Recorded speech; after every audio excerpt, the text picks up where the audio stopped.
Dr. Drew and Adam Carolla. Yes, indeed it is. Let me give the phone number out, 1-800-LOVE-191, 1-800-568-3191. The fax number, 310-854-4455. I am Adam Carolla. He is Dr. Drew. He's a board-certified physician and addiction medicine specialist. How are you, Doc? I'm all right. What'd you do this weekend? Hung out with the kids, worked, saw a movie. Mm-hmm. Yeah. Okay. Yeah, how about you? Same thing. I noticed you have carrot juice here tonight. That's not a good sign for you. Drew, no. And here's, and we've talked about this before. Here's how I try to fix myself. I will try to ram as much carrot juice through me as possible, but this is usually the day after the symptoms have come on. As though that's going to do anything. Right. I mean, think about losing weight, right? How many days, or to gain weight even, takes days and days and days to accumulate. Right. One day of... Right. My attempt at losing weight would be to eat 30 pounds of tofu and eat 75 of those rice puff for patty 2 days. Things for every day. Oh. More than a hippo would eat. Because I figure if this is what people eat to lose weight, then if I eat a barrel of it every hour... You'll be all right. I'll be all right. Yeah. So I may be coming down with some kind of 24-hour thing or something, so if I vomit later tonight... You mentioned to me just off there you're percolating a little bit before we came on. Yeah, so that's nice. It's not going to be good. But...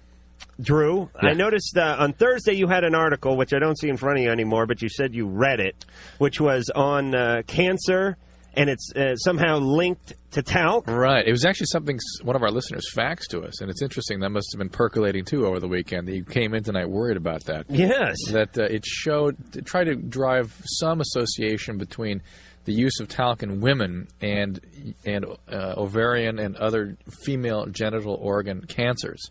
As though the talc somehow would get into the vagina and then migrate up into the upper tracts and then somehow induce tumors. All right, but it's a chick thing? Well, it makes sense. It might be a guy thing, too, if things got in the urethra or something and they got to the prostate or who knows. Oh, you just can't do it. First hamburgers, then cigarettes, now talc. It's bad news, isn't it? Your man cannot indulge in anything Maybe anymore. If you have 3 quarts of that every night, you'll be fine. Yes. The carrot juice. The carrot juice will flush the talc from my system. Huey.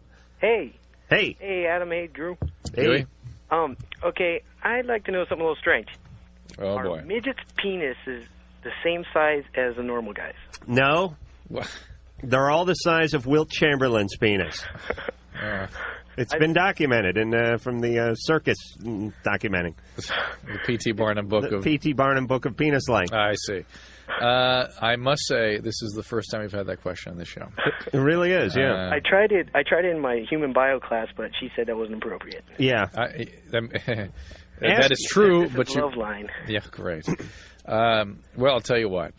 For dwarfs, they are the size of everyone else. It depends what you're calling a midget. I mean, there's many kinds of dwarfisms. What do you mean a dwarf's the size of everyone? Is a midget and a dwarf the same thing? No, really not. Really what... Achondroplastic dwarfs are usually what people think of when they think of dwarfs, when there's just limb shortening. There's still normal development and characteristics, even sometimes with the trunk, but limbs are shortened. There's also something called osteogenesis imperfecta, where the bones break and crumble. Sorry. That's a nice effect, you smacking the mic while you're talking about breaking bones. But midgets can be underdeveloped all the way around. Yeah, I'm guessing it's in proportion. Now, midgets, which are unusual. All right, but what about jockeys? I mean, shouldn't your penis just be in the proportion of the size that you are? I mean, by and large, there's always guys out there screwing it up for everyone else, little guys with huge penises.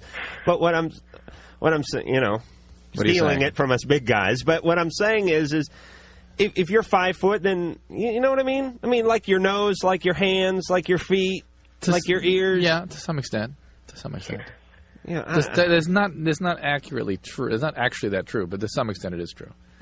Okay? All right, thanks. But when you think of midgets are dwarfs, and dwarfs are midgets, like the ones you usually see in town, right? Yeah, those are dwarfs. Those aren't midgets. Oh, those are dwarfs? Yeah. And I thought dwarfs from like medieval times. No, dwarfs. No, you're thinking of an elf. It's called achondroplastic dwarfs. Like in The Wizard of Oz, most of those were dwarfs. Oh, okay.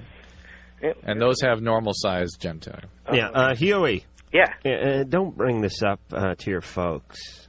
Okay. Okay? All right.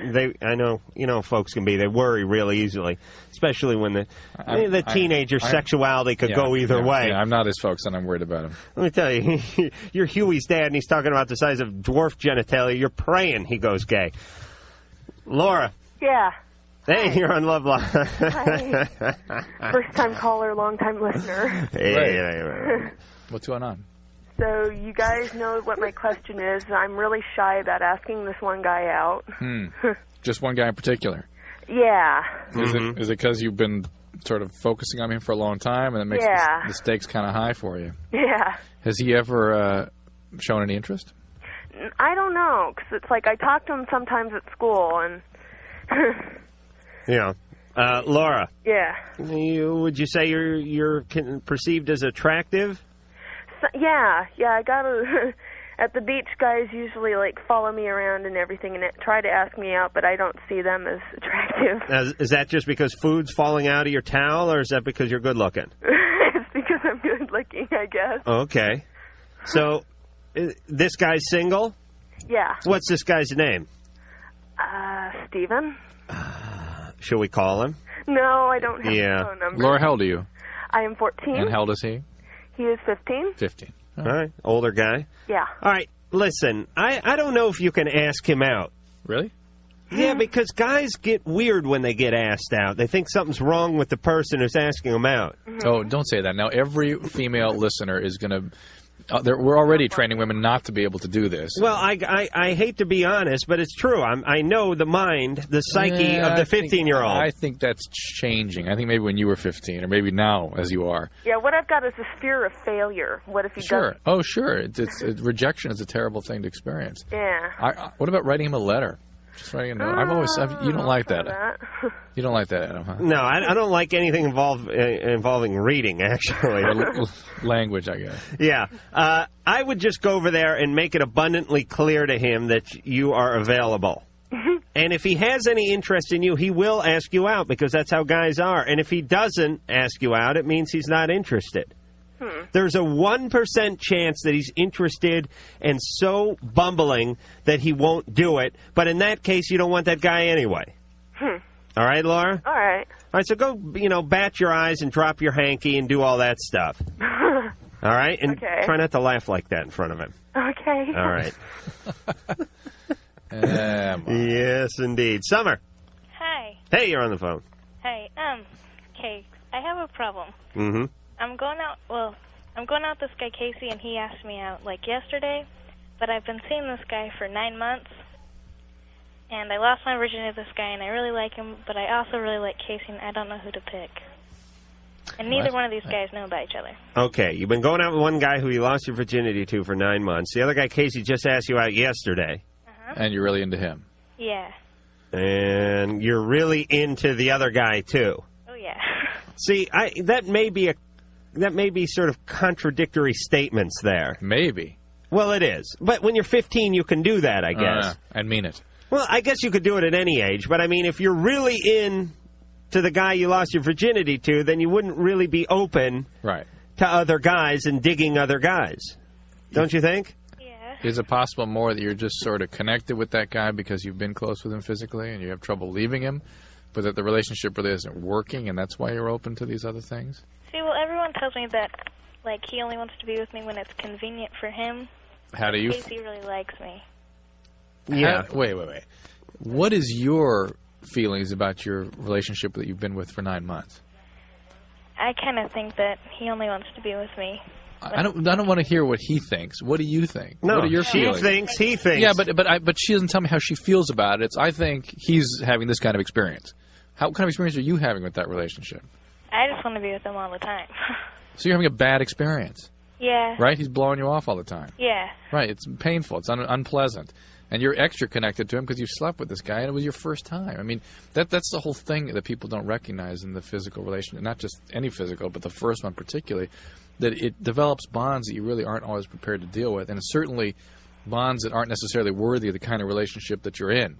And two different agendas between males and females when it comes to the virginity thing. Completely. The guy wants to lose the virginity as quickly as possible, and hopefully he'll never have to see the woman again because it's usually a horribly humiliating thing. I've always said about the woman I lost my virginity to, and I'm still going to do this eventually, I either have to find her and have sex with her right, or I have to hunt her down and kill her.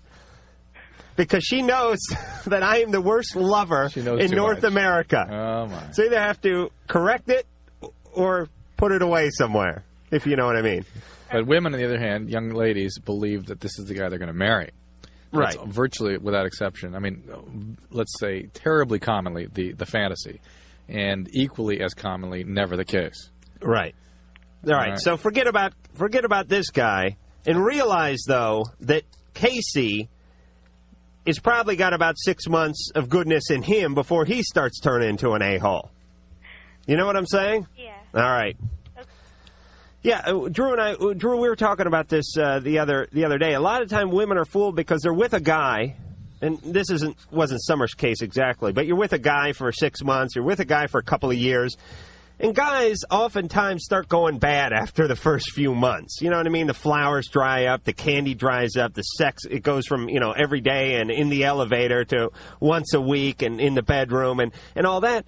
And then the women, they see some guy at work. Yeah. Or they see some guy at school, and this guy likes them, and this guy's treating them like a queen, and they mistake this guy's behavior for the way it's going to be. Right. And they look at the old guy who they've been with for 2 years, right, and they go, well, geez, I can barely get him to look at me. Right. And they look at the new guy who's very excited and very eager and wants to close the deal, so to speak, so he's on his best behavior, and they think, oh, I'm going with this guy because this is the way it's going to be. Well, that guy turns out to be an a-hole eventually, too. All guys are a-holes. Eventually. You're going to turn too, Drew. Just takes a longer. You just wait and see.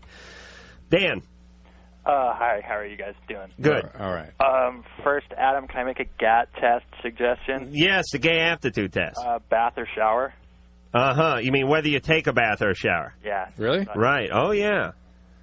Oh, yeah. It's not just peeing. Now, if you peed while you're in the bath, that would sort of cancel things out. It would nullify the bath. That would nullify the bath if you actually pee in the tub, right, Dan? Yeah, I guess so. But I haven't ever done that before. I just pee outside. While standing in the shower, I do pee in the toilet. From the shower? Yeah, it's quite a feat. Wow. I've mastered. No, I'm just kidding. Sorry to waste your time with that. All right, Dan. Dr. Drew? Yeah, Dan. About 3 years ago or so, I had a really traumatic type of experience, and I developed some anxiety symptoms. What happened? Well, my brother was missing and presumed dead, and he was like my best friend. Wow. So, is he okay? It turned out okay. He just dabbled in the wrong chemicals and was wandering the streets of the Bay Area for about 3 days. Wow. But he's fine. But anyways, I developed some anxiety problems from that, and they put me on Paxil, and it worked really well, and now I can't get off of it. And I was wondering if you have had anyone else with just some side effects from trying to get off it. It feels like I'm having, when I don't take it for 2 or 3 days, it feels like I've never obviously had a stroke, but that's the closest thing I could relate it to. Paxil, though it is not addicting, does have a very intense withdrawal syndrome associated with it.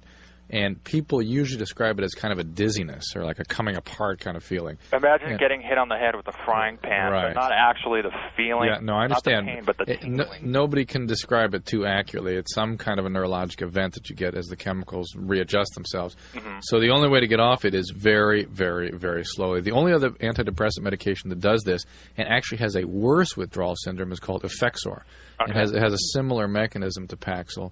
And the Effexor withdrawal syndrome is really intense. I've seen people just be sick for weeks with that one. But Paxil usually lasts only about 3 or 4 days. See, I tried to taper off, and I was down to 5 milligrams, and I just completely ended it for 9 days. Yeah. Was still having it. Kept going. Really bad. Wow. And the real problem here is I kind of feel like a lab rat because obviously it's a new medication. Well, it's a few years old. But the 2 psychiatrists that I had both had no knowledge of these symptoms. So I was so scared I thought I had something really wrong. Of the side effects, you mean? Well, here's Dan, I'm a chief of medicine in a psychiatric hospital. Oh, wait. Big deal. Wait. Too. No, wait. So because of that, whenever there's a medical problem associated with these medicines, I'm the one that has to go see it. So I've seen this a lot. Yeah. Well, and before it was ever described, I was seeing this darn thing. And so a lot of people don't know this happens, and it's not everybody that gets it either.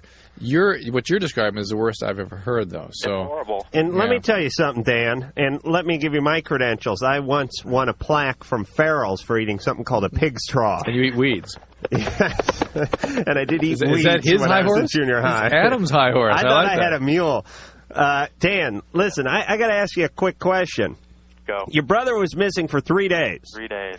you got yourself onto this medication because of the anxiety of him being gone. Yeah, Post-traumatic stress. Post-traumatic. I tried to be really manly about it, and I pushed it all into my subconscious, I think. Uh-huh. And then I couldn't sleep, and I also couldn't have, like, a simple conversation with even a loved one or a close friend without, like, having to, feel like fleeing. All right, but Dan, do you figure you were going to crack anyway? No. I'm like... You don't think it was just... These things are really biological. It's the brother thing. Post-traumatic stress is almost like a circuit that opens up in the brain. You really...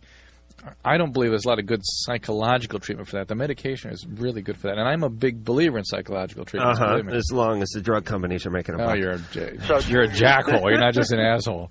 Drew, are you saying that... A-hole, excuse me. Can I say that? Are you saying that the medication was the right thing to do? Absolutely, but I think what you're going to have to do is go down much, much more slowly. You're going to have to go to 10 milligrams, stay on that for a couple months. I'm on 5 a day now. Stay on it for a couple months. I go to 5 every other day. And find a psychiatrist who's had some experience with this. You might want to write the drug company. They may have some research they could provide for you. I'd love to give the names of these psychiatrists on the air. No. Just kidding. No. Okay. Good luck, Dan. Thanks a lot for your help. Yeah. David. Yeah, how's it going? Hey, you're on Loveline. Well, I've been going on with my girlfriend for 5 months. Mm-hmm. And last Thursday, we both lost our virginity to each other. Uh-huh. Okay, but basically, when I make out with a girl, this is basically for Dr. Drew, though. Oh, yeah. Don't worry, Adam will comment. I know.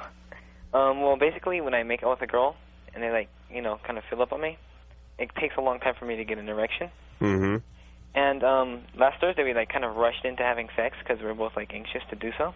Mm-hmm. But, we had sex for, a long time, but neither of us had an orgasm. Uh-huh. And I got limp, twice during it. Mm-hmm. And we ended it, and because she was really tired, because she was on top, and then I tried to go on top, but I got tired, and we just it just didn't happen. What's your question? My question is why. This is the first time? Yeah. That's why. That's why. I mean, because I'm kind of scared. Next time, No. Let me tell you. You will have problems if you keep being as frightened as you've been and as anxious about it. But Adam's going to give you the words of truth. Go ahead. Okay. Yeah. The worst times for sex is the first time you have sex and the last time you have sex. You throw those out, everything in between is pretty good. You know what I'm saying, David? Uh-huh. You'll have a little better time the next time, a little better time the next time, and then you'll start getting into your groove. Then you'll start thinking you're invincible. That's when the prostate kicks in. Okay. All right, so don't worry about it. It's a first-time thing. Okay. It's lucky it went on that long the first time. Oh, yeah? Oh, yeah. Okay, good. Usually it's just the limpness. It kept on going down. It was But that's real common. Real common. Yeah. All right? Okay, thanks. All right, good luck to you there, David. Jonathan. Hey, what's up? Hey, you're on Loveline. All right, I was just saying that you made a comment earlier about how guys don't like to be asked out. Right. And I think that's completely untrue because I think it's way easier for a girl to come up to me and just ask me out, you know what I'm saying? Because that way I don't have to go through any of the effort or nothing. They do all the work. I'm just like, yeah. Yeah. You know what I'm saying? Right. And then on the first date, they come and pick you up. Hell yeah. Right. They go back to their room and they do all the work. They do all the work. Right. This is why women should not ask guys out. Why is that? I mean...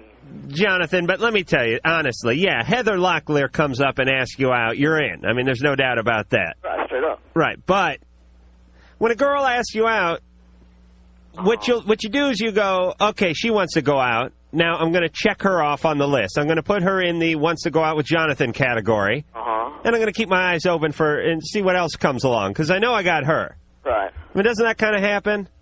Well, yeah. As a guy, don't you, as a guy, you are the cheetah. Right. You know what I'm saying? You want to stalk your prey a little bit, and then you want to pounce on it. Am I right? I gotcha. You don't want the prey to come up and jump in your mouth. Yeah, but I mean, that's like a quick go right there, dude. Yeah, see, you start making snap judgments about a girl when she comes up and asks you out. You think you can sleep with her that night and all sorts of stuff, right? Well, not necessarily that night. Right. I mean, well, she wants to, you know what I'm saying? Right. That's what I'm saying. That's what I'm trying to tell. I'm trying to warn women here, Jonathan. Yeah. All right? All right, I got you, man. All right. All right, late. All right. Mahalo. And we'll be back.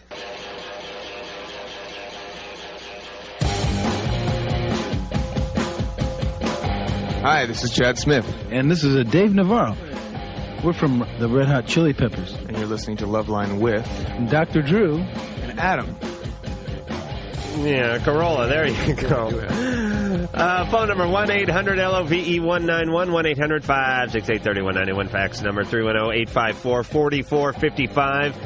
And as you know, last week I came up with the GAT test, the Gay Aptitude Sex Test. I'm sorry, the HAT test, the Heterosexual Aptitude Test, the WHAT test, the LAT test, the Lesbian Aptitude Test, and I'm looking to do more. But we need your help. I can't do it alone. You just need to do suggestions. Yeah. All right. Yeah, if you want to write down a couple of things to accompany your suggestion, those will be taken into consideration. But go ahead and fax those in, 310-854-4455, and I'll give you credit for it. Put your name on it, and I'll do a whole test on it, and you'll be immortalized. Kate E. Katie? Hi. Hey, you're on Loveline. My question is, like, what kind of restraining orders and stuff you can get, because my stepdad, like, physically and mentally abuses me, and same with my mom, but oh my God. My mom just, like, had his baby, and so she's, like, kind of attached to him, and she knows he does it to me, and he knows, like, all this bad stuff. She, like, knows, and there's, like, nowhere I can go, and so is there, because my dad, like, left me, and my grandparents really don't have room for me, so... is there, like, anywhere, like, a restraining order I could kind of get to, like, make him not home when I'm home? And, like... No, unfortunately not. No. There's not, what do you mean by physically abuse? Well, like, he throws me against the wall, like, if I get mad at him, and, like, if I'm talking on the phone and he wants me to get off, he'll, like, grab the phone, hang it up, and slam me against the bookshelf that's by it. Okay, but it's no weird sex stuff. No, not sexually abused. Okay. But, like, my mom and I were going to leave him and find a place to stay, and he grabbed my mom and threw her down the stairs, so I think she's scared to leave him. This guy is an asshole. Can I say that? You certainly can, Drew. Well, you know, this is a better time than ever before in history to do something about guys like this. Than ever before in history? Yeah, what are you going to say? The Copper Age was a better time for this? Of course, Drew. I mean, with the whole OJ thing, I mean, maybe 6 months ago was a better time in history than it is now. But, I mean, this stuff, these issues of abuse... Well, the problem is... have been brought to light just certainly recently. people are more sensitive to them, but the systems that help deal with these sort of things tend to be quite overloaded. And so it's not always the most satisfactory thing for the person who's being abused. Like a situation like this might be difficult to document, prove that something like this is happening. And they really have to have a lot of proof in order to intervene.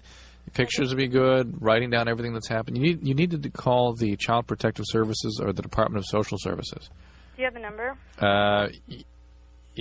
Let me give you a... Yeah, you should keep a diary, too, shouldn't she? Yeah, I have a diary. Here's the number you can call, and they will refer you to someone in your area. It's 1-800-522-8336. 1-800-522-8336. Okay. Okay? And Katie, that's, like, about all. And then, like... I would definitely not just take this. You need to do something about this. Well, like, what happens if, like, he goes in jail, but then he comes out? Look... Then could I get a restraining order against him? Sure. I mean, if there's some reason that you should have that. But as it is, you're not an emancipated minor, so you need to be with somebody. I mean, I guess the most that would happen is they'd take you out and put you in a foster home. Okay. Okay? And your mom wants to get away from this guy, too. Probably. And maybe social services could help her do that and sort of help her figure out and make plans on how that could be a reality, okay? Does this guy drink? Kind of. Is that when he's doing this? It's not an alcohol problem. It's just, he's just an asshole. Okay. All right, it's an asshole-related problem. Yeah. All right, well, listen, here's what I would do. I would... Did she just hang up? I guess... Oh, that's bad. That's not good, that's right. Yeah, because, like, I heard dogs barking, which meant, like, maybe someone came in or something. Right. Although, I would give this piece of advice to anybody who's living with a person that's twice the size they are, who drinks a little bit, and who is an a-hole. Stay out of their way? Stay out of their way. Yeah, I mean, for a while. Avoid it. I mean, buy yourself some time. It isn't right. Yeah. It isn't right that this guy comes in your home and, acts like Genghis Khan. But on the other hand, it's worth it not to get killed. Yeah. So I wouldn't antagonize this guy because people do snap once in a while. Just ask OJ. Teresa. Hi. Hey, you're on Loveline. Oh, okay. Okay. All right. Hi. I have a question. I have like bladder infections a lot, and every time I take a urine test, they always tell me I have a bladder infection, and the medication that they give me, I don't like it. I flush it down the toilet because it makes me feel high and crazy. Then try a different antibiotic. Okay, well, I don't want to go to the doctor. Why not? Because I was raped by a doctor, and I think they're all assholes, and I don't want to go. Tell me what happened with the rape. When did that happen? What do you want to know? I mean, that's a very, very unusual thing to happen. Oh, come on, Drew. Happens all the time. It happens. How many people you raped last week? Seriously, happens, be honest. But it's very, very unusual in reality. And I'm just curious to know what happened. I was in the hospital for anorexia, and they took me out and put me in like a room to hook me up to some machines and stuff. Right. And he kept me there for 2 days. Raping you? Yeah. How old were you? I was 14 or 15. And what happened to the doctor? Nothing. Why not? Because I didn't tell anybody. Well, how did he do that? I mean, the hospitals are well patrolled. I mean, this was a state facility in another state. Teresa. Sounds terrible. Teresa. Yeah. Don't you think you have to tell somebody? Well, I know, but because not only is it going to screw with you the rest of your life, he might this mess guy. else up. Oh, obviously, that's what he's doing. Yeah. I mean, this isn't a notion. It's not a wild hair you get up your ass to go out and rape someone. Just like these fathers that molest people. It's never one kid, and then they knock it off. They wanted to snack on one boy, but that was about it. Then their appetite was satisfied. They do it to 50, until they get caught. Right. So, Teresa, I think you owe it to yourself and whoever else may go into that facility or has already gone through that facility to get together. And if you find out on most of these cases, once somebody pipes up, other people start coming forward. Absolutely, Teresa. Real important to do that. Also, it gives you a chance to really call out for help and get going on getting over this thing. This isn't like the first time this has happened to me, so I just feel like Yeah, but people that do rape other people have an uncanny ability to cull out victims.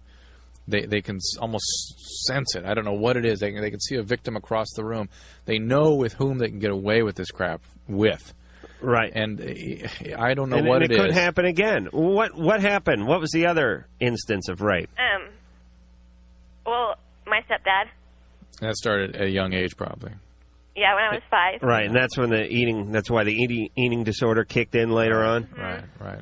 Oh, and then so you go to the clinic for the eating disorder and get raped there. Yeah. Oh. Yeah. It's horrible. Yeah, listen, Teresa, have you been able to have a relationship? No, not even close. Yeah, I mean, this is going to be one of those sort of tear down and start from scratch kind of things. I mean, you basically spent the beginning part of your life getting screwed over, literally and figuratively, and you're just going to have to tear it all down and sort of climb the mountain again. I mean, it's going to be real tough, but it's really your only option, and it can be done. I mean, they do it. Yeah, Drew, don't give that look. They do it. People do it. It's just a lot of work. But, I mean, think about it. How old are you, Drew? 37. 37. Teresa, you're how old? 22. If you get to work on this stuff, you will definitely be if you can get it under check in her 20s and then go on from there. Certainly you can be a lot better than you are if you're willing to go through some very heavy and unpleasant experiences. Well, Drew, what kind of advice what are you saying? What are you telling her to do? I'm saying to pick her head up out of the sand and to begin to address these terribly painful experiences that she's hiding from. Yeah, but you seem like you're not really for it. No, I am really for it. I am really, really for it. But I've been with lots of cases like this, and I know it's very difficult for them. It takes a lot of time. You have to subject yourself to a lot of structure and a lot of unpleasant confinement, too, Teresa. Teresa. And I know, and I bet, let me guess, confinement is the worst thing in the world for you, right? Yeah. Right. And that's what you need to learn how to tolerate, is confining not just yourself physically but emotionally and containing those feelings. Teresa, have you done any work? Yeah. What have you done? Well, I've been in like 5 different rehabs.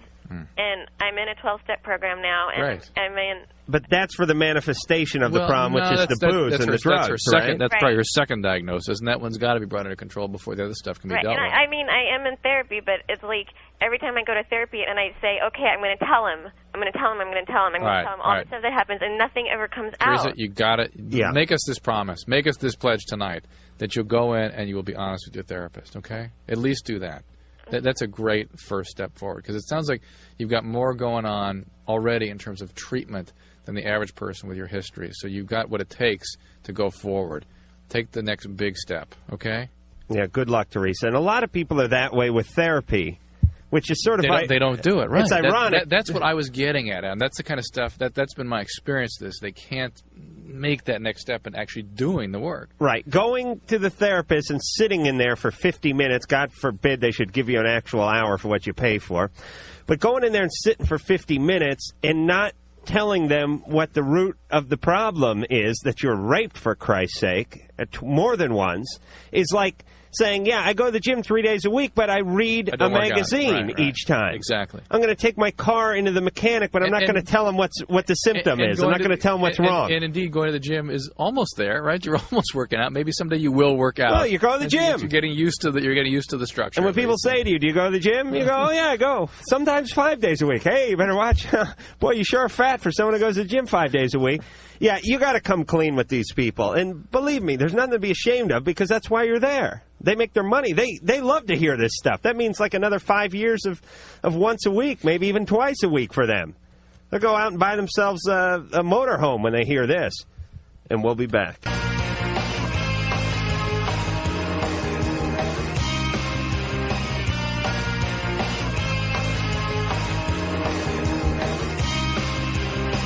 Well, we're back here on the Loveline, and the One Nut Wonder, Engineer Mike, is moving to the grooving in the next room and urinating on something.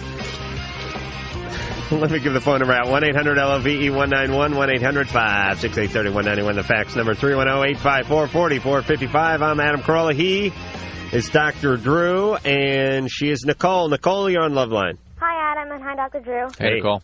This is a really dumb question, but, okay, if a guy says that you have really small lips, is that like a good thing or a bad thing? Lips, like... No, don't go there. It's too late. I already went there. I'm there. And now I got to get out. I'm trapped. I'm trapped in the vagina. Nicole, you're talking about lips on your face? Yeah. Oh. Depends on the context in which the comment was made, right? Now, small mouth. Now, that's a compliment. Because that makes your penis look big. But sometimes guys don't know what to say, and so that's just something that they just say something, you know? Uh-huh. Yeah. I wouldn't normally take it, considering women are paying to have collagen shots in their lips and things like that, and... Oh, Drew. Look. All right, don't give me that look. Nicole, we don't want to give you a complex. Okay. But hair lip is not a compliment. Why? What happened? Well, I've been, this guy, I met, a couple years ago. I've been, writing him for, a really long time and stuff, and we've been, talking on the phone a lot lately. Uh-huh. What prison is he in? What? Which prison is he in? He's not in prison. Well, why are you writing him? Because he's, a friend of mine. Uh-huh. And... I don't know, I, kissed a bunch of my letters that I've written him and stuff, and so I was talking to him, earlier tonight, and he's all, oh, you have really small lips, and I'm all, oh, okay. So, I want to know if that's, a good thing or bad thing, because, I like him and everything, and... All right, tell me it's a real small pepe. What? Nicole. Yeah? Should we call him and ask him? No. I'm going to stop posing that in the form of a question. I'm going to start demanding that we call people, because I'm 0 for about 30. Yeah. I don't want to call him. Yeah. You just rather write him? Yeah. Shall I write him a letter and ask him what he meant? No. All right, Nicole. Yeah? I'm sure you're quite lovely and have nothing to worry about. Okay. All right? Okay. I'm sure he meant it as a compliment. Okay. Teenage guys can be kind of retarded. Indeed. Yeah, they can. You don't have to be a teenager to be a retarded guy either. Oh, no. They haven't cornered the market on male retardedness. Yeah, guys say stuff like, hey, your ass isn't that wide. And they mean it as a compliment. Hey, you got hair just like that girl Shirley Hemphill from Good Times. I can hardly see your mustache. Yes, guys, they try to be... Actually, oftentimes when guys try to be complimentary, you give a better blowjob than anybody I've ever been with, and that's a lot of people. Drew, what are you doing? Communicating with Ann. Oh, okay. What are you taking there? Okay, here we go. Brett. Hello. Hey, you're on Loveline. You guys remember me? Yeah. Yeah, you remember us? Yes, I always listen to you guys. Okay. Anyways, I was the one that called that my boyfriend's in jail and with hepatitis C. Right. Oh, yes. I do remember you. Yeah. Well, anyways, I went to the blood donors on a Monday or something like that. And I was going to donate some blood, and they did all the tests and interview and all that nonsense. And then they took me into a physical, and they asked me some questions to see if I was considered a high-risk individual. And they asked me, have you ever sold yourself on the street corner for sex? And have you ever had an operation or blood transfusion for hemophilia? Have you ever used intravenous drugs illegally? Have you ever heard of Haiti? A whole bunch of stuff like that. And the very last question that they asked was, have you ever had sex with a man after 1977? Mm-hmm. And, of course, I was proud of that, and I said yes. Not proud that I had sex with a man, just proud that, I'm gay. Anyways, and... How is that different? I don't know. I think part of being proud to be gay is being proud to have sex with men, isn't it? No. Well, what's the gay part, then? Well, we have really good fashion sense. Oh, that's true. That's true. And you guys are clean. Very clean. All right, Brett, so you're proud to be gay. Anyways, so when I said this, the interviewer, her face dropped, and she says, I'm sorry, but we can't let you donate blood because you're considered a high-risk individual. Wow.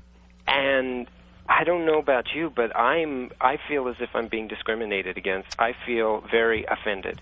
I have not had sex with anybody for a year and a half. The last time I got tested for HIV, I tested negative, and that was back in August of last year. I've been very careful about who I get involved with, and I always practice safe sex. That's if I ever get into sex. So, I guess... So you're being pigeonholed. Yeah. Just because you pigeonholed a couple of guys.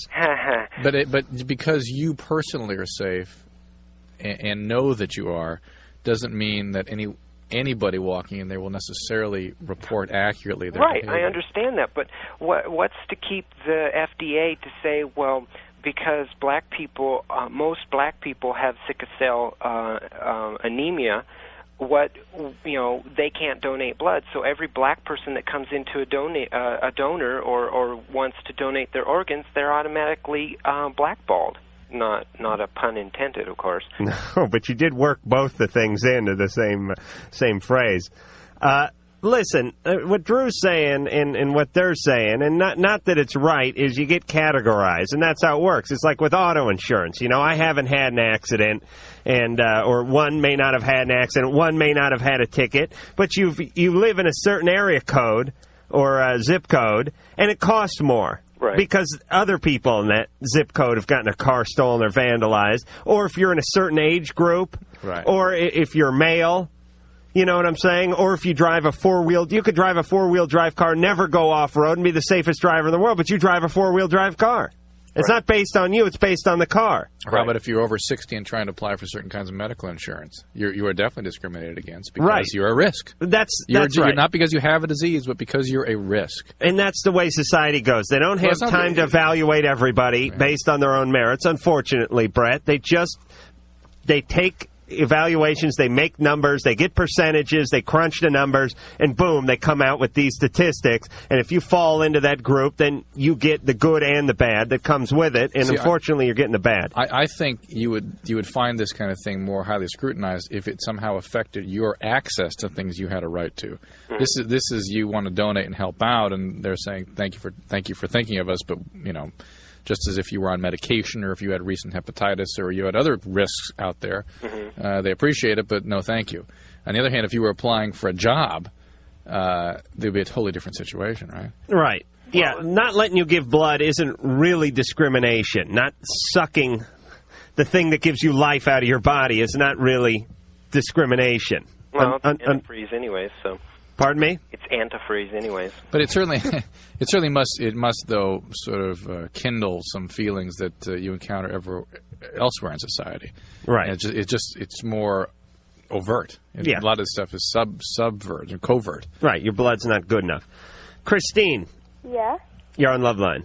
Hi, I have a question. Mm-hmm. I heard that if you smoke marijuana before having sex, then it, boosts your sex drive. And I was wondering if that was true. Basically not. Again, some people get a rather euphoric experience from marijuana, and it might do something for them.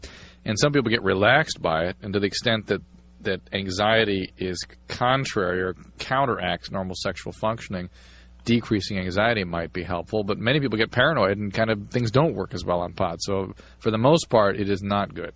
Oh. For the most part. Go ahead. You can provide some anecdote if you would. I am. A couple of things. First, the whole marijuana thing reminds me that Friday night I was watching 2020 or Smartline or whatever the hell's on. One of those news shows at 10 o'clock because I have no life. And they were talking about, they interviewed Van Adder and what's the other detective who did the Simpson case? Anyway, it turns out that O.J. had traces of marijuana in his blood. And they kept talking about, so he had drugs in his system.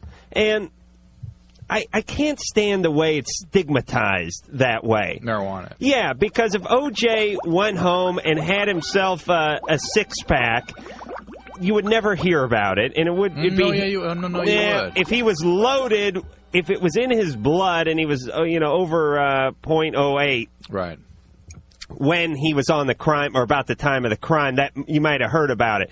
But that's not what they were talking about. Right. They were just talking about the fact that he had smoked pot, right, or was participating in that. And it's real stigmatized because now he's a drug user because it's illegal. And it's the people who never smoke, they don't understand what the hell's going on. I think he's innocent now, by the way. Yes, I think he's innocent because he had marijuana in his system, and anyone who smoked marijuana before knows there's no way you could pull off a crime like that, especially with the time involved. I mean, it would have took him 45 minutes to get from Nicole's condo back to his place. It would have taken 8 minutes, so you would have stopped at a Dairy Queen on the way home. I know, but the most common combination right now is marijuana speed. Marijuana, speed, alcohol, really. I just call it one drug, speed, marijuana, alcohol, because that's what a lot of people are doing. Right. So it leaves that door still open. So we're saying... I think it's a speed thing. It's just such a how long does speed stay in your system? Some people, it's out in 12 hours. Oh, really? Yeah. I mean, plus if he had done something and, knew he'd be sort of scrutinized, he may have stopped using for a couple of days. Okay, wait. Can I ask you one more question? Whatever your question was. So here's my answer to that. If marijuana heightens your sensitivity and it turns you on, then it's an aphrodisiac. And if it makes you paranoid and you think your grandparents are busting in the room every time the cat, walks by the door, then don't do it. It's whatever it is to you. Okay. All right? And can I ask you one more question? Yeah. Don't you kind of get annoyed, when people keep asking you questions and then you always have to give answers? Don't you kind of want to give out your, questions to people? I don't know. Me ask my questions? Yeah. All right. Why are you asking me this?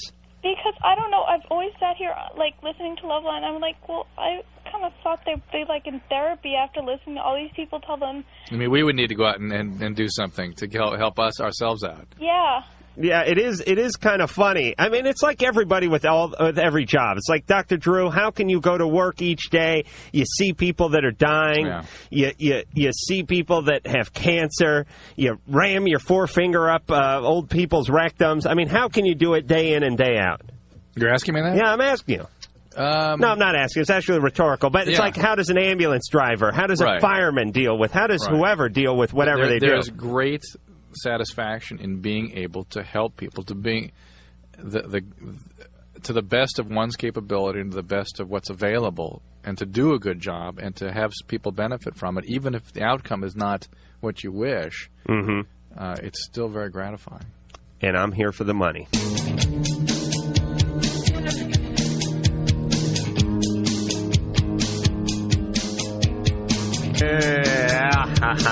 Thank you there, Engineer Mike, you bonehead. We're back. Adam Carolla and Dr. Drew. The name of the show is Loveline. Ryan. Hello. Hey. How you guys doing? You guys are great. You know, you guys crack me up a lot every night. How you doing? We're all right. What's going on? Well, see, I'm about 5'3", 5'4", and about 110 pounds, and I'm a freshman in high school. Mm-hmm. See, and you know, I don't have many friends, and you know, I like to meet girls and stuff, but see, they look at me and they think I'm a shrimp, but you know, actually, you know, I've got a pretty big penis. Mm-hmm, you know, to tell you the truth. Mm-hmm. But I want the girls somehow to know that. We're tiring. You have a large penis? Oh no, but you know, I'm not a little wimp. You know, and I just kind of want to know how to, you know, how can I meet girls? How can I, you know. Next time you see one, could you try jumping on her head and humping her ear? All right. I mean, don't. Like a monkey? I don't think that's acceptable to them. Oh, really? Okay. Well, Ryan, what do you mean you don't have a lot of friends? What's the problem? You know, at lunchtime, for me, usually it's cafeteria time, you know. And there's not many, you know, I'm kind of like the loner. Why? How come? I don't know how to say hi. You know, I don't know how to be in groups. All right, Ryan. Yes. Listen, you're probably making a bigger deal out of not being big than you should. Because when I was in high school, and I couldn't figure out why, but most of the little guys did do better with the women. And I mean, we had, who the hell did we have in here the other day? I'm picturing, what's his name from Phantom of the Paradise? Paul Williams. Paul Williams. Yeah, this guy's dwarf, but I'm sure he gets tons of women.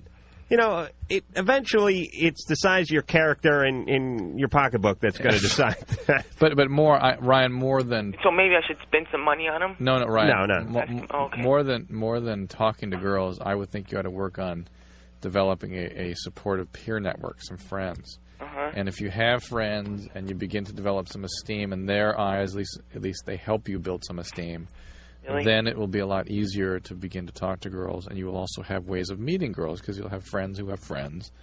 And I think that's really where we need to put your focus, although certainly at your age it's normal to be focused on wanting to talk to girls, make friends. Yeah, and Ryan, just don't worry about the size thing so much. Things will fall into place. Everyone has their own little awkward disability, as it were, in high school, and you'll get past it.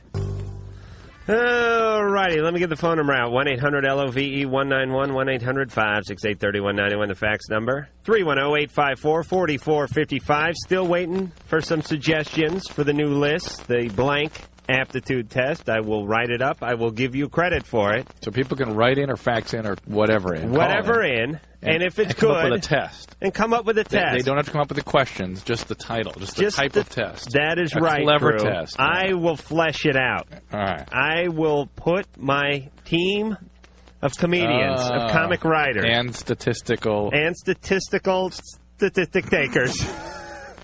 Statisticians out there, my minions, which I have spread out all over the country. Right. We'll get the data back to the home base, which is my apartment, and we will formulate a test. And until then, Sean?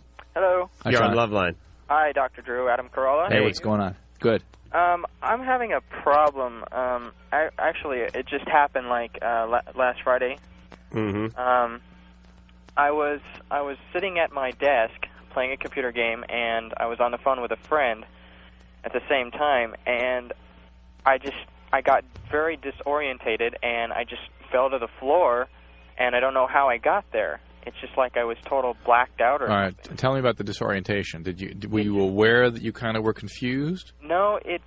Or did your friend just tell you started talking nonsensically, or what? How do you know? No, I mean, they didn't even know about it until, after... Describe to me what you mean by disoriented. It's like a dizzy feeling. A dizzy feeling. Yeah. And then you were on the floor, and you woke up on the floor. Yeah, I woke up on the floor, staring at the floor. Mm-hmm. I'm thinking tumor. Do you know how long you were down for? Oh, like 3 or 4 seconds, probably. Do you remember hitting the floor? No, I don't.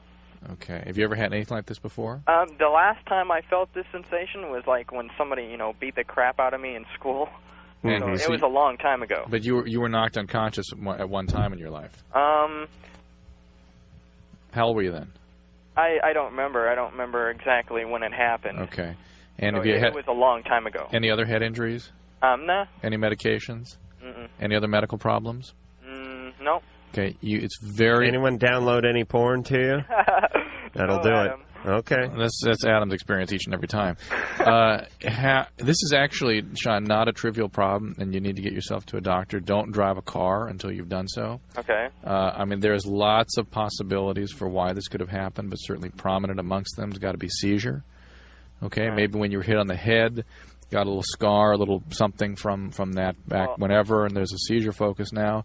It could be something with your heart rhythm. It could be your blood pressure. It could be a lot of different things, but it needs to be evaluated right away. Right. I was to the doctor a while ago, and I had a physical, and they found I was just fine. So. Yeah, but they didn't give you a CAT scan. Right. You need a CAT scan, an EEG, a Holter monitor.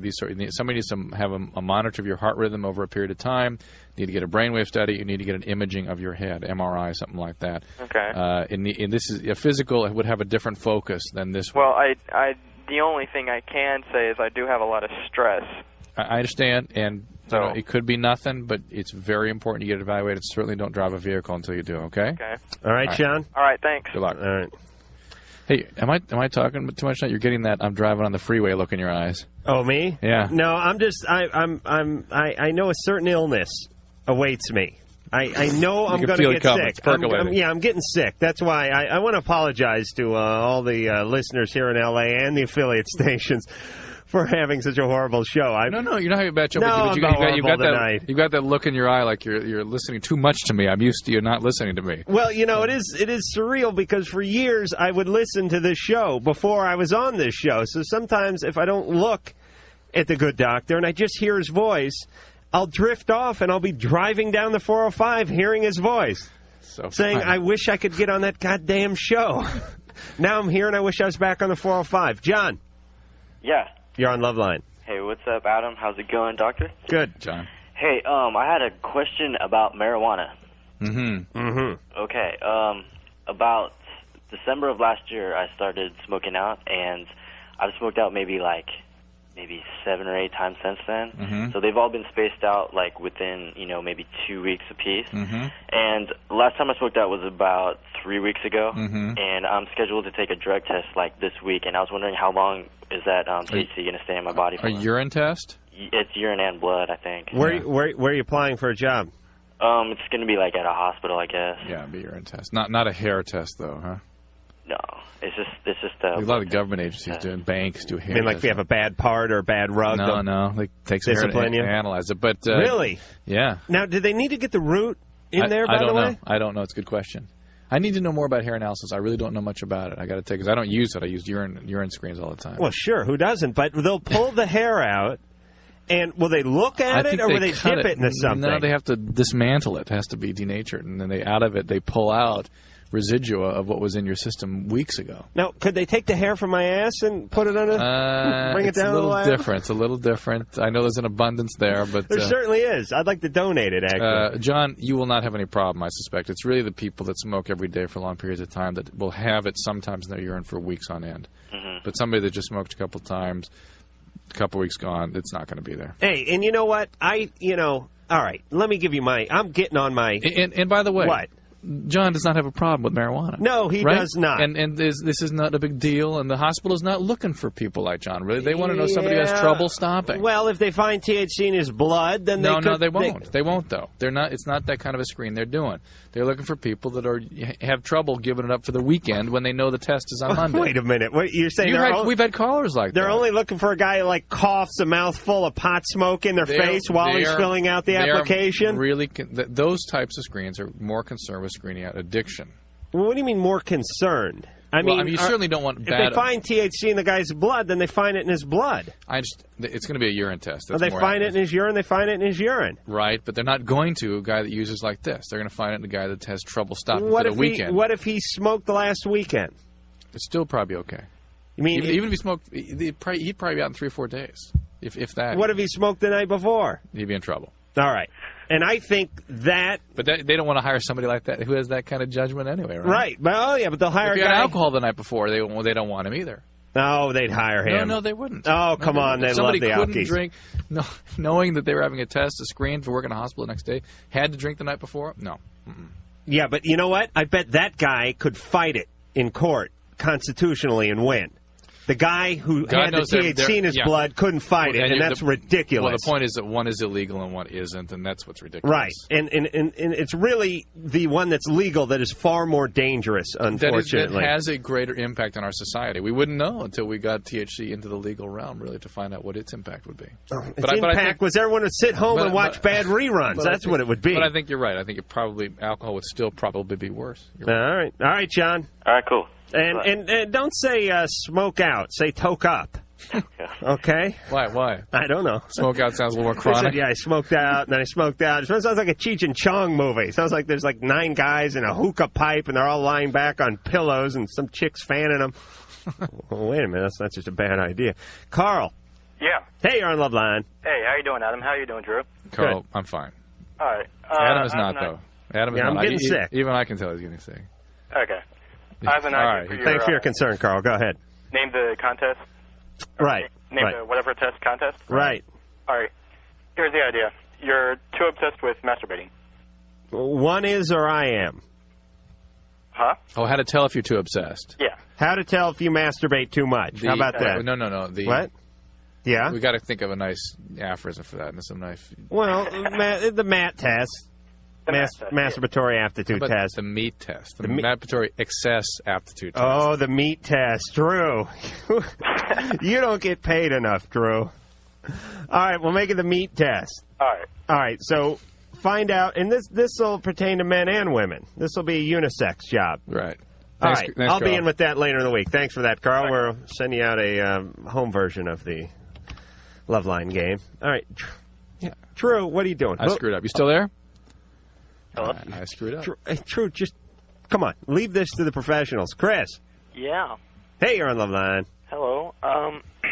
Well, I just wanted to say two things. Well, one thing, and then I wanted to ask a question. One thing is, I think it's pretty tragic, all these guys calling with all these girl problems. I just want to say, I got a girlfriend, and I think she's great. Mm-hmm. I love her to death, All right. That good stuff. True. Just like O.J. loved Nicole, right? Yeah. All right. I'm going to kill her, too. Just kidding. All right. All right, anyway. This guy, he wrote her... All right, me and her have been going out for, I don't know, about 3 months or so. Yeah. And this guy writes her love letters. Mm-hmm. And I asked him to stop nicely. This guy, he used to go out with her? No, he's not even ex or anything, just some guy who has a crush on her. Mm. And they're not obscene, and there's, like, nothing weird about it. It's just, well, other than the fact that he does it. Because I went up to him, and I asked him to stop really, really nicely. And, because I said I understood how could he, why he liked her and all that stuff. There's a guy from school. Yeah, just some guy from school. Okay. And then he said he would, I guess. He didn't really say anything. He just kind of mumbled and nodded. And then the other night, he asked her to prom. Uh-huh. And I'm wondering if you think it would be a horrible thing if, I killed him. Not killed him, but, Maimed him? Yeah. Answer would be yes. Yeah. That'd be a horrible thing. The guy's kind of pathetic, right? Yeah. And he's sort of nerdy. And you're so insecure that you're threatened by this guy? No, I'm not threatened by the guy. It's just like I wouldn't do that to somebody else's girlfriend. Yeah, but there's something wrong with this guy that he does that. I mean, this guy, how much chance does he have of winning your girlfriend away from you? None. None. All right. So then it's a moot point. And by the way, Adam, back me up on this one. All right, I would bet. Take your pants down. No, listen. I bet the girlfriend, Chris's girlfriend, would think much more highly of Chris if he were to show some compassion and be gentlemanly about this, as opposed to I'm going to kick his butt. I'm going to do all this stuff, because most of them, they like to know that you'd be doing that if it were necessary, but it looks pathetic when you do it to somebody who really is at a disadvantage. If Chris could clearly kick the guy's butt, then she would like to see some compassion. Right. She would like him to be a benevolent boyfriend. But if she thinks it might be an even match, then she's going to think Chris is a pussy. Now, does she know you could whoop this guy? Yeah, I think so. Okay, then this guy's a geek, right? Yeah. Hey, how about a compromise? How about every other letter he signs your name? That would be okay. Cyrano. Cyrano de Geekaback. Yeah, I mean, that wouldn't be a bad deal. Yeah, just, you know what, unless it really bothers her, it shouldn't really bother you. If it really bothers her, and he then won't it starts stop. getting in the way of the relationship, and you're getting cut off from sex because she's reading this, she's duct taped the letter to your face, then you'll want to say something and be a little more stern with the guy. All right, Chris? All right, thanks for your All right.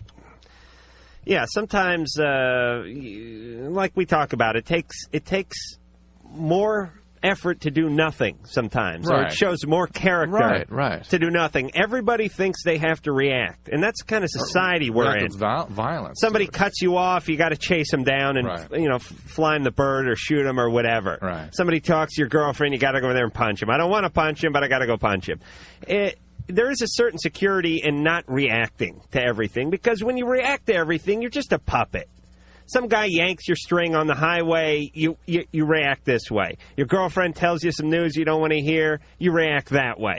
You just become this big marionette, and you go through your entire life, and you just get yanked one way or the other, good and bad. You know what I mean? I mean, Ed McMahon drops off $10 million, you get yanked one way. The dentist has to, is telling you, the IRS sends you a letter, says you owe $500, you get yanked another way. Your girlfriend tells you something, you get yanked a third way. So basically nothing in life good can happen. Because no matter what happens, you're being yanked one way or another. Forget it. Does it cost everything? We're all going to be dead soon. Let's not expend too much energy here. I'm saving my energy for the afterlife. I figure I'm going to be reincarnated, and I'm saving up. And you'll be napping there, too. I figure I'm going to live to 140 because all I do is nap.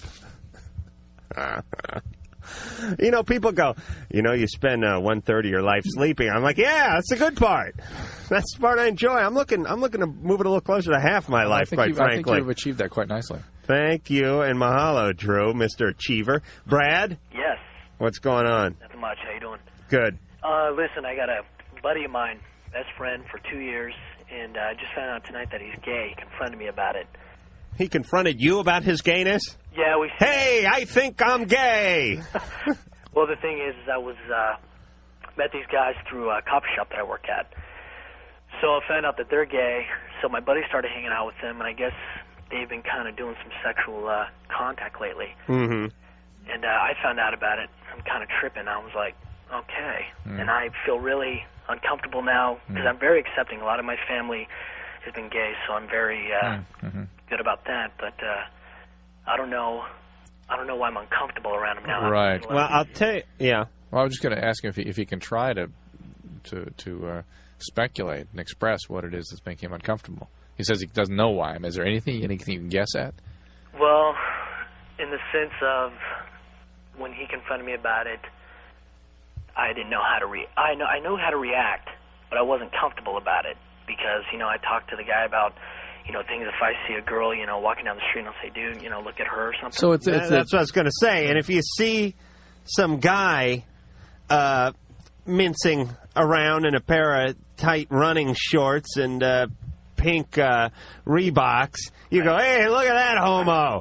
Exactly. Right? I mean, that's the whole problem, really, with hanging out with gay people is you can't make gay jokes. Right. Well, not like that's an important part of any relationship. I'm saying you're cutting into half my conversation.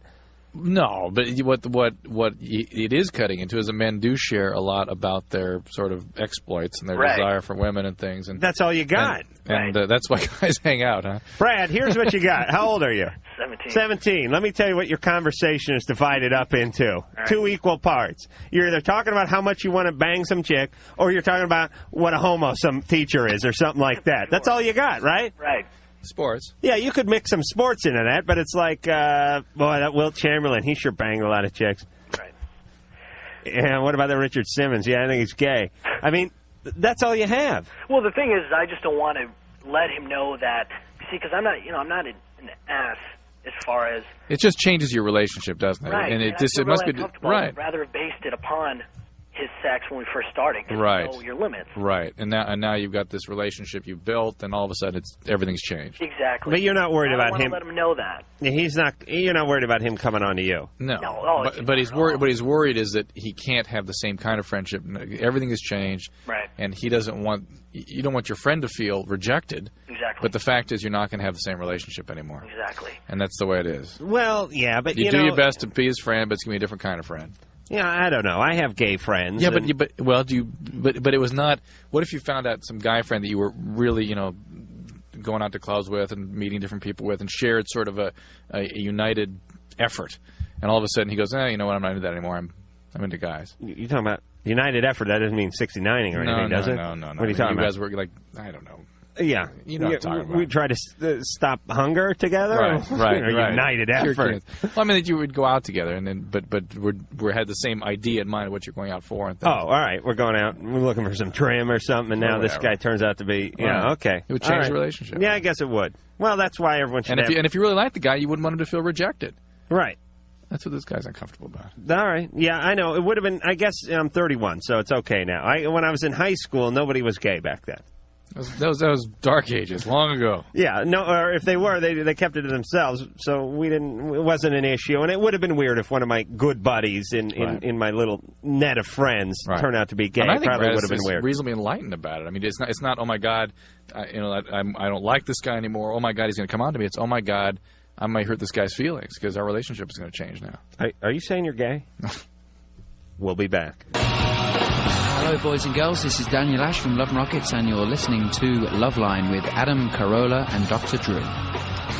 You certainly are, and here's the phone number for Loveline, 1-800-LOVE-191, 1-800-568-3191. The fax number, 310-854-4455. And it's back to the phones we go. What, Nick? Why do I write these things down? I don't know. Sorry. Nick. Hello? Yeah, relax over there, Drew. People know what we're talking about. Where's your magic board? Where's my magic board, Ann? Ann. I need the board. I got to do number by number or Adam screws it up. They asked me to sort of program the calls here, and Adam just does whatever the hell he pleases. Well, yeah, Drew writes down the numbers of the calls that he wants. Quick, write some numbers down, and then you do whatever you want anyway. So, Nick, what's going on? It's called passive-aggressive, It Drew. is indeed. I got the another test for you guys. It's called the fat test for fat people. You're fat. You're overweight. Yeah. We want to find out if someone is fat. Yeah. Okay. Do you have any questions for that test? Yeah. If give like 20 points if you're over 300 pounds. All right. Therefore, I guess that would be fat. That'd be a real good one. All right, Nick, is that it? Yeah, that's it. All right. Thank you. People think in a very simplistic fashion here. Fat test. Give yourself 20 points if you're fat. If you're fat. That is just good creative thinking. How about that? Let me try something. Like if we were doing like the thin test, if you're like 8 feet tall and you're 12 like pounds. No, like 10 pounds. Give yourself 5 points. Boy, I really feel funny. Now. Really? Yes, I feel like a creative genius. I'm like Mel Brooks. Maybe we should get Nick back on the line. The old Mel Brooks, that is. Not the new Who Stole My Frickin' Brain Mel Brooks. What happened to Mel Brooks' brain, by the way? Really should be the title of his next movie. Mel Brooks, Who Stole My Brain? That's a movie I would see. Right. I would see that documentary to find out what happened. When Mel Brooks' brain got swapped with someone in a mental institution. I'm guessing it was like just a little bit. 78. 78? Well, a little bit after Blazing Saddles, I think, is when the brain swap went down. And then we'd have to figure out what happened to the brains of the people that are letting him make, Spaceballs 4 and stuff like that. Anyways, back to the phones we go. George! Yeah, how's it going, guys? Hey, you're on Loveline. I was just wondering if I could get some advice from you. Mm-hmm. I find it tough because I go out to clubs every once in a while, and my problem is it's hard for me to meet girls just because I think whatever you go up and say to them, you look like an idiot, because it looks like you're trying to pick up on them. Right. You're saying something to them. It's why, for instance, it's like this. It's like your car actually runs out of gas, and you have to go to somebody's door and try to use their phone, because half the people going to doors are going in and raping people and abducting everyone and killing someone. You can't get in when you're really out of gas. Exactly. Because, once I meet a girl or something like that at school, it's easy, Yeah, but who knows what kind of house you're walking up to. Yeah. But, You know what I'm saying? It works both ways. Yeah, you may be knocking on the door of a house where somebody's going to show up with a shotgun. Yeah, but what if you just want to get your penis in the mail slot and you don't want to buy the house? Well, Still may get abducted and stay there for a while. I mean, I just don't know what you can do. I mean, it's just a tough dilemma. All right, let me tell you something, George. Women are pretty instinctual. They get a pretty good vibe off of people. And if the right guy is walking up to them, they'll get that vibe. And if the wrong guy's walking up to them, they'll get that vibe. Yeah. Producer Ann, am I right? You want to help out here? Yeah, you're right. Wait a minute. If a good-looking guy with a good rap who you got a good vibe off of came up to you, you wouldn't send him away. It's good looking. It helps, definitely. But wait a minute. I think you're thinking in terms of the context in which this kind of interaction occurs. Right. In a club, people are not there to meet a soulmate or a life partner. Why not? They don't. That's right, so we're more superficial. It's much more superficial. And so if George is having trouble in that environment, try a different environment. Right. Okay. A gym or a club. So you should go to the antithesis of one of those places. Like a gay bar. Where? Where, Drew? Local synagogue or church, Whatever. the library. To meet people. Get involved in something, some kind of, political, whatever things you're interested in. Get involved. Yeah, get yourself in a cult is what Drew's saying. That way you'll be on an actual compound where the women can't escape. That's where I want a closed environment. You know what I mean? That's where you went? That's what I want. Oh, I see. It's like fishing in a stocked pond. You know what I mean? Your degree, your percentage of pulling up a trout is much greater. So it's impossible to meet a girl at a club. Well, it's not impossible, but I just don't think it's a healthy place to meet people. Let me tell you something, George. If you were the kind of guy who could do it, it would have happened by now. There are certain guys who can go to clubs and who can get women, and those guys, put your hands down, Mike, for Christ's sake. Yeah, you go and get hit with a club. There's certain guys who can go do it. We all have those friends. I know one. These guys that go, and every weekend they go, and every weekend they come home with something. And then there's the guys that go every weekend and come home empty-handed. Now, this will continue. It is in the cards. So, George, it would have happened by now. It's not happening. Go somewhere else. So I just got to deal with it. Deal with it. New environment. You'll be happier in the long run. Yeah. Seriously, you will. It's just not healthy. Not to say that never a healthy relationship, but it's just typically your chances of developing an unsatisfactory relationship are higher in a club. If you're stupid and you're in class, don't raise your hand. And it's the same thing. If you can't swing, don't go to a club to try to pick up women. It ain't happening. You got to go somewhere where your environment's going to be right. I don't know where that is, but if it's not the club, stop going to the clubs. Right. There's other women in other places that are going to be more open to meeting you. Mike's over there eating and nodding his head like, yeah, how about singled out is Mike's suggestion. Where are we, Drew? I see the bold letter right in front of me in the red marker. Josh. How you doing, guys? Good. How you doing? Pretty good, thanks. I had a question for Dr. Drew. Yeah, Josh, what's up? How are your kids doing? My kids? Yeah. They're doing great. Adam hates for me to discuss them because, tell them why. Why do I hate for you to discuss your children? Yes. Because then I start discussing your children, then Susan, your wife, hates me. Because? What is it you say about my kids that might cause her some distress? Because the kids are running around like Lord of the Frickin' Flies. They got no clothes on. They're jumping off of stuff like they're the flying Molinas or Walendas or what the hell is the name of that circus family?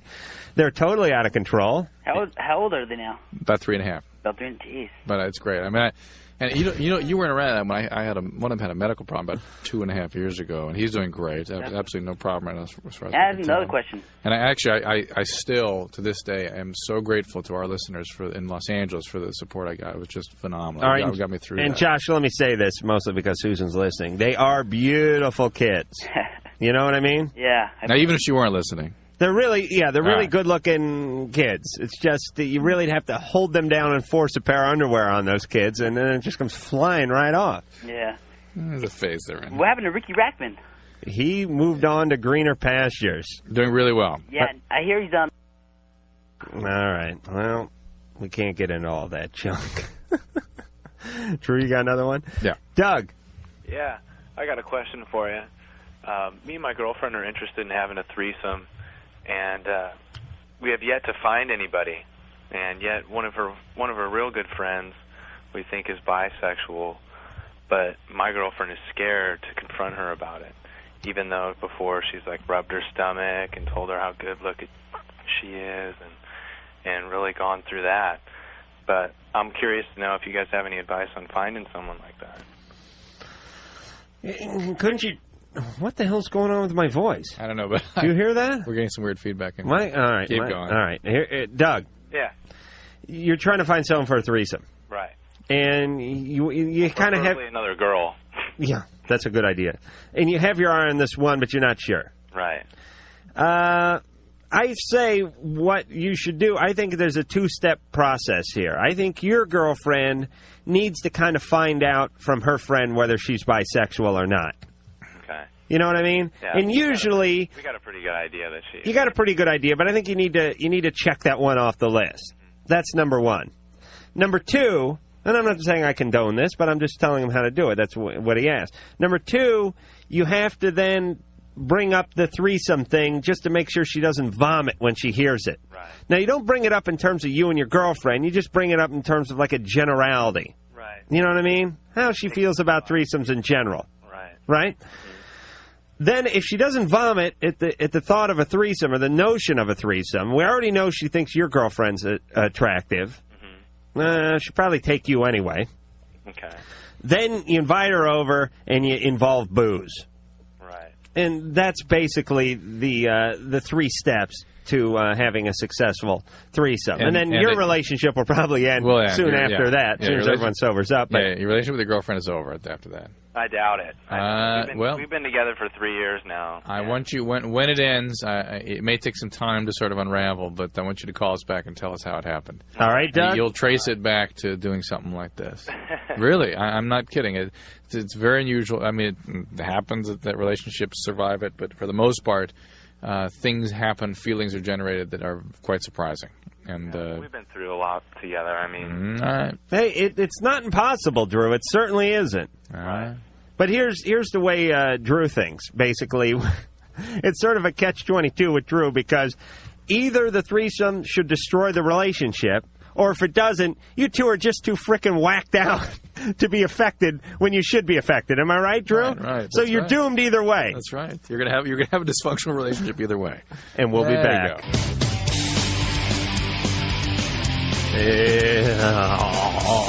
Loveline, we're back. 1-800-LOVE-191. Fax number 310-854-4455. Still taking your fax suggestions on my next aptitude test. So go ahead and get those in. And if you can get in like a sample question, that would be fine too.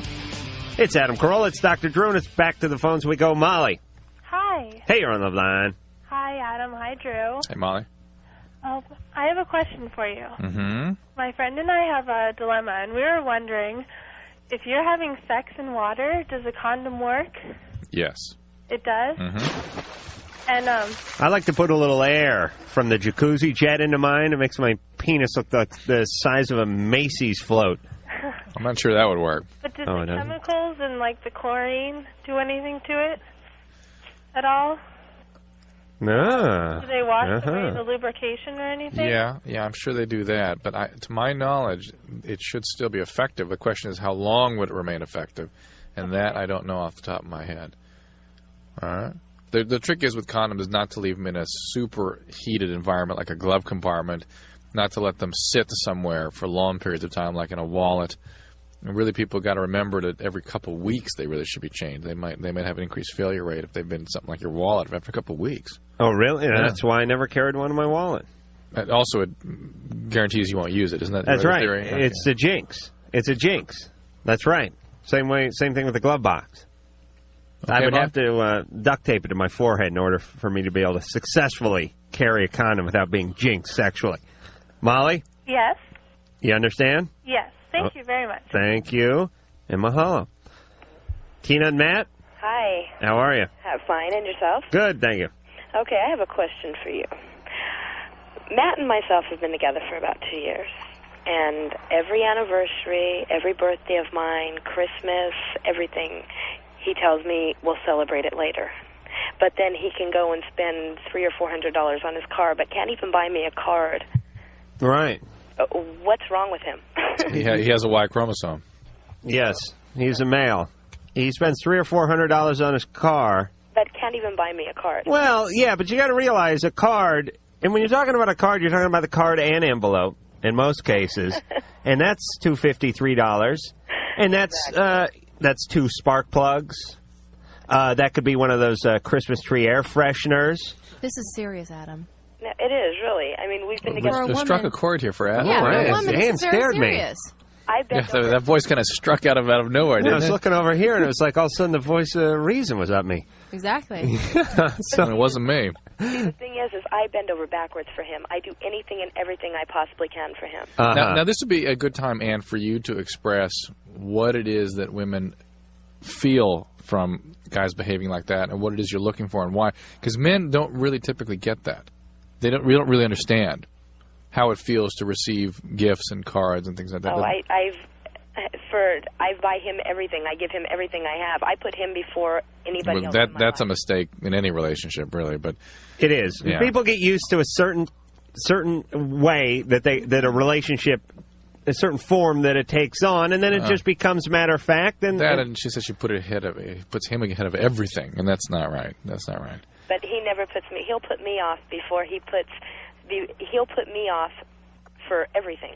I mean, all right, the guy's selfish. We'll have plans for a month, and then he'll say, "Oh, we can't because I have to drive my dad to the airport." Okay, where's Matt? He's right here. You want to speak to him? Yes. Hold on. Drew, Adam, how you doing? Good. Matt, what kind of car you have? It's called it's called I call it a TR-SR7. Right. It's a Mazda 7 convertible, but I do a bunch of stuff to it. All right, so you're a real brainiac. Listen, Matt, what's going on? Tina bends over backwards for you. She puts you in front of everybody, even God and herself, and all you can think about is your freaking car? No. See, women don't value transportation because she doesn't have a car. Every time we go somewhere, it's me driving somewhere. So how am I supposed to get there if we don't have any tires on the car? If we don't have any, if we don't have anything on the car? Yeah, but why didn't you buy her a card for her birthday? Why didn't I buy her a card for her birthday? Yeah. No, wait a minute. Okay. Okay, whatever. At the current time when the anniversary came up, I had no money. You didn't have $2. I didn't have $2. And you couldn't get a piece of paper and, draw something I told her, I love you and happy anniversary. But you got to go the trouble. That's what women really appreciate. Yes. It makes them feel special is if you actually do something. And Ann, far be it from me to analyze you, but this is striking a chord with you. I mean, you're coming in with a lot of zest and verve on this one. Perhaps you're getting shorted a card? No, believe me, my man knows what to do. Oh, you whipped his ass right into shape. Yeah. I suspect he didn't do it once, and that was the last time. I got a question, though. Yeah. Okay, I got a question. She won't let me talk, but I got a question. But, Adam. Yeah. Okay, all right, the doctor. I have a question. Can you, by a blood test, tell if you have thyroid cancer? No. You cannot. There's You no way possible you can do that. Well, there's something called thyroglobulin that goes up when people have certain kinds of thyroid cancer, and there's Thyroid globulin? But thyroid cancer is diagnosed by biopsy, and that's it. By biopsy and that's it? Yeah. There's no way by blood test? No, not anything that would be reliable. So you're thinking it might be your hyperthyroid that's causing you not to buy cards for Tina? No. Like I said, we've just gone through a lot of problems in the last 2 years, and I apologize to her, and I said, look. All right, listen. When I have money, I do things for her. All right, listen, Matt, listen to me. I've been there. Here's what you need to do. A relationship ending is a lot like a cancer, which is you treat it, you catch it early, and you treat it, you can get it. You screw up, and they got to take out your voice box. They got to cut off your testicles, wherever it is. If you leave it, if you ignore it, you're going to pay. You understand? It'll spread like a cancer. Now, right now, Tina is telling you she's like the doctor, and she is saying, yes, we gave it a biopsy, and we can see that there is some cancerous cells here. And you're going to have to do, it's not malignant yet, but there's chances it's spreading. You got to get into treatment. You need some chemo. You got to stay conscious, Matt. You understand? Pay attention. Don't make excuses. Pay attention. I will. Thanks, Drew. Thanks, Doc. All right. Love you guys. All right. It shouldn't be a job, though. But it doesn't. occur automatically to men. Hello. Listen. It is a job. It doesn't. It doesn't. No. It's that if a guy were to get that, something like that, it probably would have no significance. It doesn't mean anything to him, so it doesn't. When something doesn't mean anything to you, it's hard to remember. You have to really remember and train yourself to what it does mean. Does to getting a present on Christmas morning mean anything to you? Or if you woke up and there was nothing on the tree? Give me a break. It would affect you. I'm really feeling something coming from you. We have to talk during the commercial. No, but you guys said, it wouldn't affect me at all. No, listen. It would not. But for women and I'm actually trying to learn from you myself, frankly, because women need that sense of feeling special. They perceive that as romantic, right? And men don't get that. We don't really typically get that. Well, but then he doesn't know his wife at all. That's the sad part. Then no, that you have. Well, you should know what makes the other person feel special and do that correct, for them. but men have to keep that in a thought about that. It's not a feeling thing. It doesn't occur automatically for men typically. Well, if you decide to get married, then you made a promise to that person. You should keep that in your mind. Look, I'm not disagreeing with you at all. But I'm telling you the way to solve the problem is become Jehovah's Witness. No presents. Don't celebrate anything, holidays. and don't bother asking when their birthday is. Well, you're fine. Oh, you'll get far. No, but let me tell you something very seriously. That's why I'm trying to become a celebrity, because I realize as a civilian, I'm not getting anything. But here's the deal. And like, I come from a family, we didn't really celebrate birthdays too much. We were real low key about everything. Right. Christmas, everyone gave out the present the night before, and there was no wrapping and running to the tree or anything. So I grew up sort of indoctrinated into this, and I never think anything of it. Right. Now I get with someone like yourself, I don't think anything of it. That's where I'm coming from. Right. To you, it's a big deal. And when you come from this environment, and it is something that guys have a bigger problem with than women, but sometimes it's just your environment. You don't think a card means a lot. Right. You don't think a present means a lot because you never it doesn't learn mean how a lot to you. You don't learn a lot, and that can cause trouble. And that's true. You have to learn what the other person wants. You have to make it pay attention to it. You have to really pay attention to it. And the people, the women or the men that are in the relationship need to spell it out clearly. That's true too. What they want, which she did. Yes, she certainly did. She was saying it right there. And Ann, what is that? Your sister? Who cares? No, Relax. but you guys, I felt you weren't taking it seriously, and it's serious. No. Personally, I was taking it very seriously, but I'm trying to make it understandable too. Why it happens. Some guy calls in who had he's an amputee, and I'm cracking up about it. Ann's just sitting there. Somebody calls in, they've got a possible tumor in their head. I'm making jokes. Right, Ann let's just move sits on. there. Some girl doesn't get a card. I had to put my foot down for all women. Ann put her foot down for all women. That's right. All right, Michelle. Hello? Hey, you're on Loveline. Hi. Hey. Hey. Yes. There's this girl that I like, and I'd like to know how I could. You're gay? What? Are you lesbian? Oh, I'm bi. You're bi? Okay, because Ann's going to put her tongue in for all women. Go ahead, Ann. Adam, you've gone overboard here. All right. Wait. All right, You're just feeling threatened because I was right. Go back to the tub, baby. Wait a minute, Michelle? Yeah? You're bisexual? Yeah. What does that mean exactly for you? Well, I'm attracted to guys and girls. But you haven't acted on that yet? What? But you haven't acted on that yet? No, I haven't. That doesn't mean you're bisexual. That means you're 14. Well, yeah, I know. Okay, that's pretty much what all 14-year-olds, to some extent, experience, or younger, or older people. That doesn't mean you are necessarily going to choose a gay lifestyle. Yes, I understand that, but I mean, I'd like to. And this falls back into my category of wait it out. This whole notion that people have that you have to experiment with your feelings when you're 14, 15, 16 is ludicrous. Yeah. That is a time in which you need to sit back, listen to your feelings, pay attention to them. But when you're feeling confused and you don't know quite what's going on and it's painful, don't act. Don't act. Wait till the feelings settle down and you have some clarity about what it is you want to do. This is a time of great change and great conflict. And if you act on everything, you're only going to make the conflict and the pain worse. Yeah, you're adding to the confusion. Really, yeah, absolutely. You're thickening the mix a little, and there's going to be more. And every time I say this, some 25-year-old calls in and said, "How do you know what you know? How can you possibly know what you want unless you experiment?" When you're 25 and you want to figure things out, experimenting at 25 is a hell of a lot different than experimenting at 13, 14, 15. A lot different. Right. Yes. To use the analogy I used many months ago, the cement is still wet. Mm-hmm. Don't feel like you have to grab a stick and put your initials into it. But, I don't know. Would you feel the same way if this was a boy? Yeah. Yeah. You mean if a boy was talking about getting it on with another boy? No, if she were talking with meaning with wanting to get on with the guy. Yeah, because I don't care. I don't care about the sex. If you're just saying I'm confused and I'm this and I'm that, I don't know what I am. I just hang back. Yeah, it's like someone saying, I think I want to have a vasectomy, but I'm not sure. Yeah. Drew can't tell them, hey, go. Have a few beers and go get one. Or I think I want a tattoo, or I think I want to pierce my genitalia.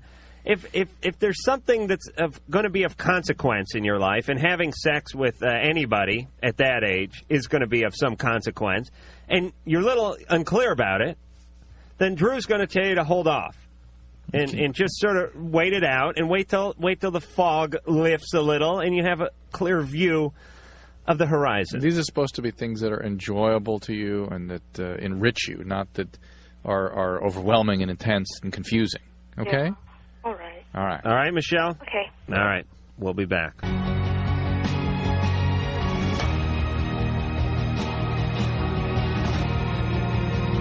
Yes, indeed. We are back here on Loveline. I am Adam Carolla. Thank you. He is Dr. Drew, and real fast, last call of the night, Chris. Yeah? Right here in my hands, I have the SLUT aptitude test. Oh, you do? SAT. All right, let's hear. Okay. If you have more than 3 STDs, 20 points. Right. If you've been told by all your boyfriends that you suck harder than a Hoover vacuum, 15 points. If your vaginal lips are looser than your mouth, 15 points. If you have your tubes tight and you still manage to get pregnant, 50 points. If you have to insert 3 tampons just for them to stay in, 10 points. If you can deep throat a baseball bat, 20 points. If Star Trek offered you as a job as a tractor beam, 30 points. If you're willing to without him paying you, 50 points. Oh, thank you for that. If you're blonde, 5 points. If you have dislocated your jaw while sucking dick, 100 points. And if you have your own 1-900 number, 50 points. Total 350 points. 280 to 350 points, you're a slut. 245 to 279 points, you're on your way there. And 210 to 244, you need to work harder. All right, fantastic, Chris. Oh, by the way, I love your show. You're the best, Dr. Drew. Thanks, Chris. I like you too, Adam. Yeah. All right, Chris, you're a genius. Great, thank you. Mahalo. Dr. Drew, you want to read the SLUT test, the SAT test? Well, we'll be coming up with more as the week goes on. But, Drew, go ahead and read the address. The mail address is P.O. Box 4345, Hollywood, California, 90078. Box 4345, Hollywood, California, 90078. And emails LUV191 on AOL.com. I would like to say that the Cowboy Junkies are going to be here tomorrow night, so enjoy that. Until then, I'm Carolla. He's Dr. Drew. We thank everyone involved with Loveline. We thank you for listening, and we'll talk to you tomorrow. If you are still listening, you may feel the urge to touch yourself. So that's it, then. The opinions expressed on Loveline by Adam Carolla, Dr. Drew, or anyone are not necessarily ours. Be happy. Be happy. Happy, happy, happy. Happy. Loveline's producer is Ann Wilkins. Thank you.